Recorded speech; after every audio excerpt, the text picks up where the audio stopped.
Sean todos bienvenidos a Anatomía con Amén. En esta oportunidad hablaremos del riñón como órgano fundamental del sistema urinario, pues es en esta estructura anatómica donde se realiza el mecanismo y control del equilibrio hidroelectrolítico del organismo.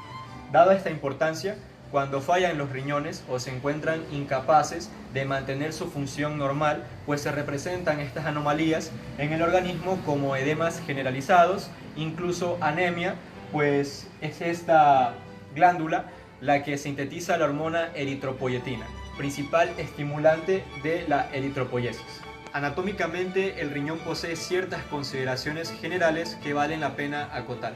Entre ellas tenemos que son en número de 2, a cada lado de la línea media, donde el riñón derecho se encuentra un poco más abajo que el izquierdo, aproximadamente 2 centímetros por su relación con el hígado. Y un dato muy importante es que son órganos retroperitoneales. Sus dimensiones son las siguientes: 12 centímetros de longitud, 6 de anchura y 3 de grosor. Su peso es aproximadamente 170 gramos y en el vivo se suman los 30 gramos de sangre correspondientes a la circulación renal. Nos demuestra el riñón dos caras: una cara anterior, una cara posterior, un borde externo, el cual es convexo, irregular, y un borde interno o medial, donde en su centro es cóncavo y corresponde al ilio del riñón, el cual se continúa con el seno del riñón.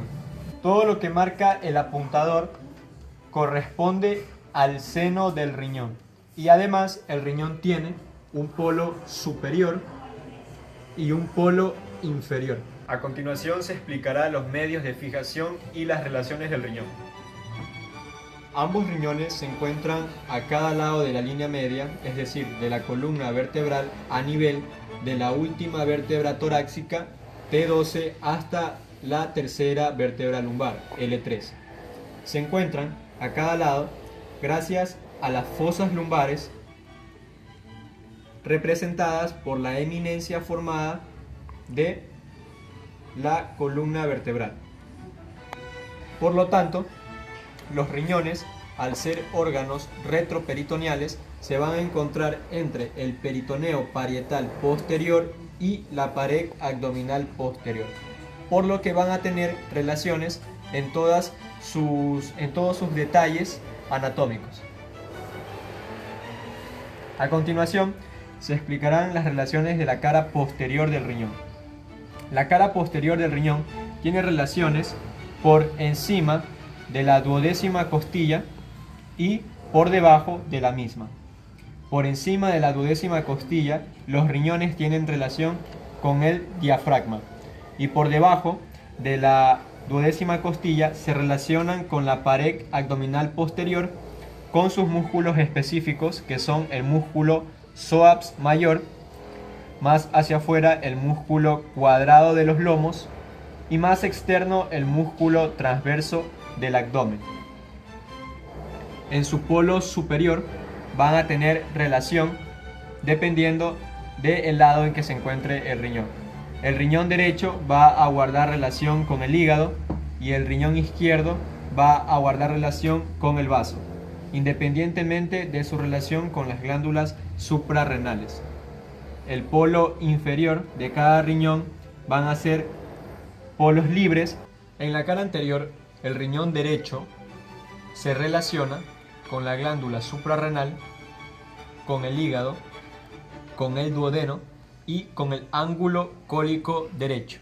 En esta porción no hay interposición del peritoneo entre el riñón y el ángulo cólico derecho. El polo inferior de ambos riñones van a ser estructuras libres y que van a descansar sobre el músculo psoas mayor y el músculo cuadrado de los lomos. El borde externo del riñón en el riñón derecho se relaciona con el hígado, mientras que en el riñón izquierdo se va a relacionar por arriba con el vaso y por abajo con el colon descendente. en el borde interno del riñón se va a relacionar con el músculo psoas por detrás, y en su centro vamos a encontrar a las estructuras del pedículo renal, que de adelante hacia atrás son vena renal, arteria renal y más posterior la pelvis renal. Como sabemos, el riñón se encuentra fijo a su posición gracias a la intervención de ciertas estructuras como lo son el peritoneo, por la penetración de los grandes vasos que ingresan a los riñones y por los compartimentos y cápsulas adiposas que vamos a encontrar en el retroperitoneo. Una de las cápsulas, que es la más íntima con relación al riñón, ya que está adosada completamente al parénquima renal, es la cápsula fibrosa del riñón, la cual envuelve completamente a la glándula y luego va hacia arriba para envolver a la glándula suprarrenal. Sin embargo, esto no es un enunciado totalmente asertivo, ya que difiere dependiendo del autor. Lo que es cierto es que la glándula suprarrenal posee su propia cápsula, la cual la mantiene fija al diafragma, y por lo que el cirujano le resta importancia al realizar una nefrectomía, ya que la glándula suprarrenal nunca sigue al riñón.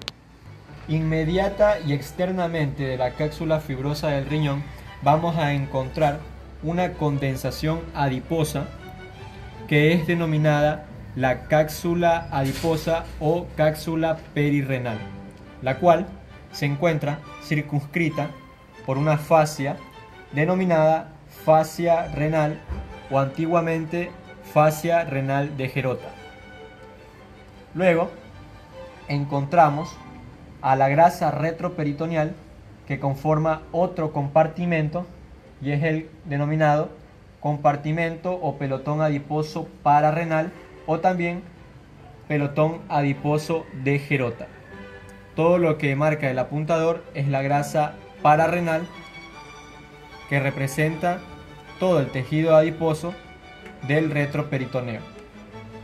El peritoneo, los grandes vasos que penetran en él y por las cápsulas y compartimentos adiposos que se encuentran en el retroperitoneo. Al realizar un corte coronal al riñón podemos apreciar las estructuras internas de la misma.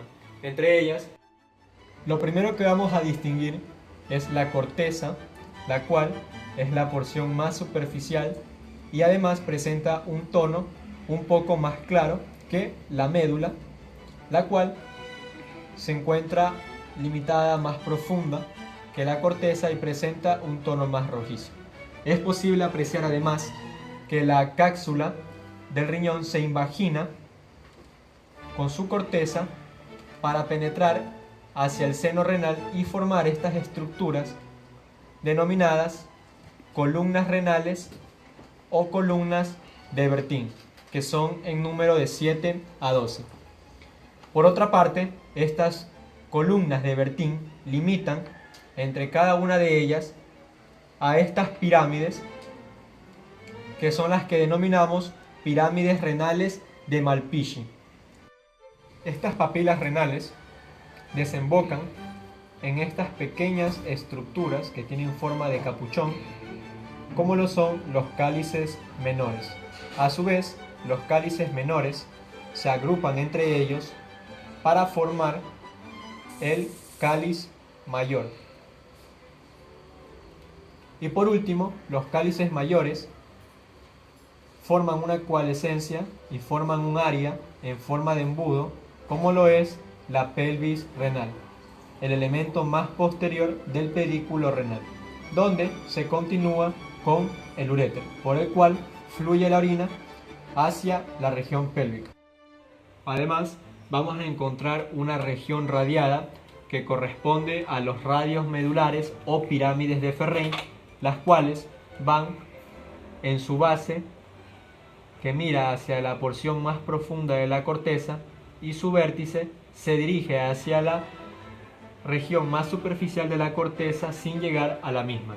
Además, en la corteza vamos a encontrar unos pequeños gránulos que corresponden a la primera porción de la nefrona como lo son los corpúsculos renales de Malpighi. Al ampliar la visión de la corteza renal vamos a encontrar a las estructuras que mencionaba como lo son los corpúsculos renales de Malpighi, que son la primera porción de la nefrona. Es la nefrona la unidad estructural y funcional del riñón, donde se realizarán los procesos de absorción y filtración que permitirán al riñón mantener el equilibrio hidroelectrolítico del organismo. Como mencionaba, los corpúsculos renales o de Malpighi, los cuales se encuentran conformados por una cápsula, que es la cápsula de Bowman, y además posee un sistema glomerular que está conformado por la arteria aferente y que luego sale de la cápsula de Bowman como arteria eferente. La arteria aferente llega para formar el glomérulo y sale como arteria eferente. Luego, la cápsula de Bowman sigue su recorrido en forma de túbulo tortuoso y es el túbulo contorneado proximal, el cual desciende para formar el túbulo recto descendente, donde se va a encontrar en el asa de Henle. El asa de Henle es la porción en forma de U de la nefrona. Entonces sigue después de la porción recta descendente, sigue la porción delgada y sigue la porción recta ascendente.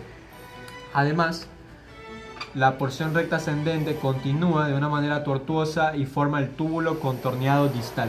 Este túbulo contorneado distal, a nivel de su adosamiento con la arteria aferente, es decir, a nivel de la mácula densa, forma un aparato secretor, como lo es el aparato yuxtaglomerular, que tiene su importancia debido a su complejo vasoactivo, que lo explicaré posteriormente. El túbulo contorneado distal sigue para encontrarse con el túbulo colector de primer orden. Y luego estos, al confluir con mayor cantidad de túbulos colectores, van a formar un túbulo colector de segundo orden de mayor calibre y es el que da su desembocadura a las papilas renales de el vértice de las pirámides de Malpighi. Los riñones, al ser órganos encargados de mantener el equilibrio hidroelectrolítico, pues mediante este mecanismo también controlan los niveles de líquido extracelular y de esta manera se mantiene la presión arterial. Por otra parte, existe otro mecanismo, como lo es el complejo renina-angiotensina, que inicia en esta estructura que mencionábamos anteriormente, como lo es el aparato yuxtaglomerular, formado por el adosamiento a nivel de la mácula densa, de la arteria aferente y del túbulo contorneado distal. Cuando hay casos de hipotensión dados por hipovolemia, hemorragia u otros agentes, pues se activa el aparato yuxtaglomerular para sintetizar la enzima renina. La enzima renina es liberada del torrente sanguíneo y se encuentra con el sustrato de renina o angiotensinógeno sintetizado por el hígado para, mediante la catálisis, producir a una hormona denominada angiotensina 1. El poder vasoactivo de esta hormona, como lo es la angiotensina 1, no es lo suficiente para devolver la presión arterial a su presión normal. Sin embargo, la angiotensina 1, al seguir mediante el torrente sanguíneo y llegar a tejido pulmonar, el endotelio de los vasos pulmonares van a sintetizar otra enzima conocida como enzima convertidora de angiotensina o convertasa para liberar como producto a la angiotensina 2, la cual tiene un poder vasoactivo suficiente para devolver la presión arterial al límite de lo normal, y de esta manera permanece de 1 a 2 minutos dentro del torrente sanguíneo para posteriormente ser inhibida cuando la presión arterial llega a sus niveles normales.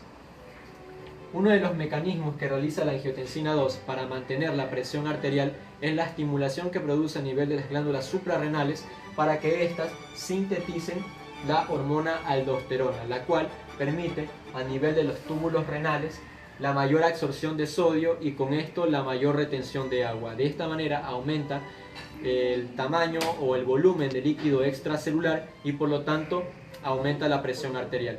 Y el otro es que la angiotensina 2 es un fuerte o produce una fuerte vasoconstricción a nivel de las arterias y también de manera muy leve las venas, por lo que la carga de sangre que llega al corazón es mayor y la precarga y poscarga aumenta para que la hipovolemia pase a los niveles normales y se obtenga una tensión arterial normal. De esta manera queda explicada sintetizadamente la estructura del riñón.